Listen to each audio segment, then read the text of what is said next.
Paano nga ba itago ang apps gamit ang ginagawa nating code number? Kagaya nito. Diba nakapaganda nito kaibigan? Ito ay sikreto ng iyong Android phone.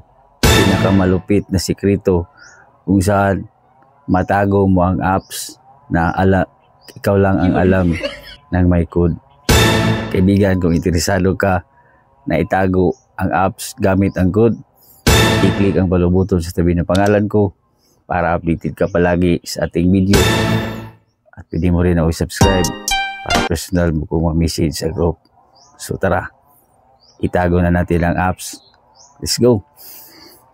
Mga kaibigan, salamat nga pala sa lahat ng suporta.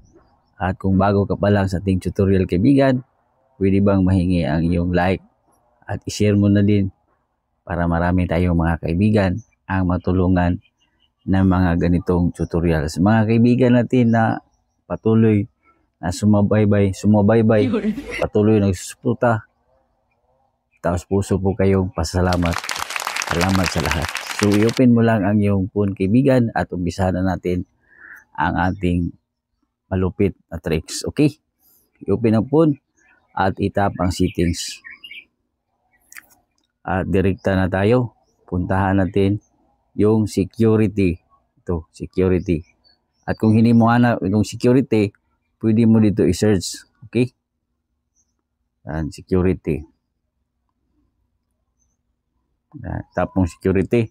So, mapupunta ka dito kaibigan. App security. Yan. So, hanapin mo lang itong hide apps.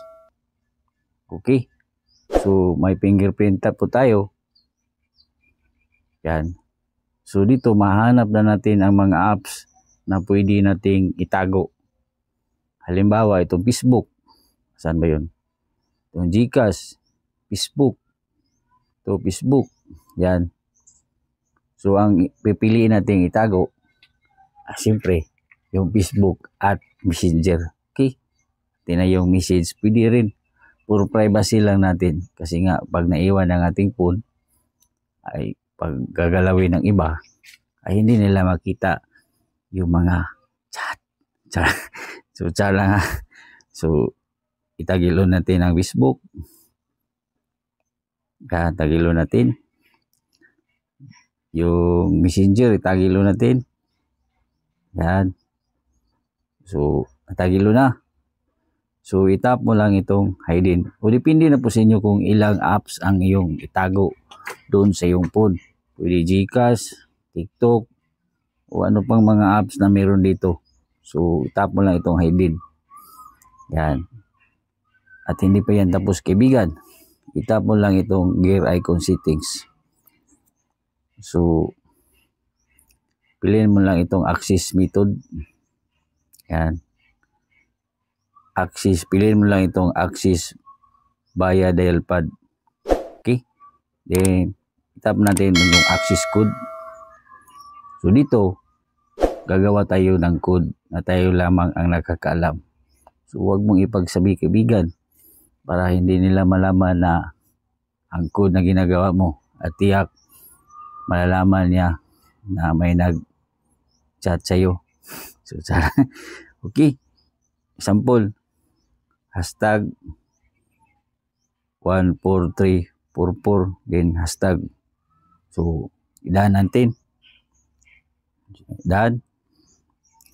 So, gusto na yan kaibigan. Mag-back tayo. Back lang tayo. Back tayo ulit. Back. So, subukan natin i-dial dito sa ating dial pad para makita natin ang head up. Stop natin ang dial pad. Yan. Tap natin itong hashtag 14344 hashtag. So, makikita talaga yung apps na nakatago gamit lamang ang ginagawa nating secret code. So, kaibigan, gamitin nyo lang ito for privacy at depende na po sa inyo kung anong gagamitan nyo. Basta nakakatulong ang ganitong settings ng yung Android phone. Ito ang pinakamalupit. So, ganun lang kaibigan. isang share naman dyan. Masaya na po tayo. Tandaan ang kalaman ni kayamanan. God bless po sa ating lahat.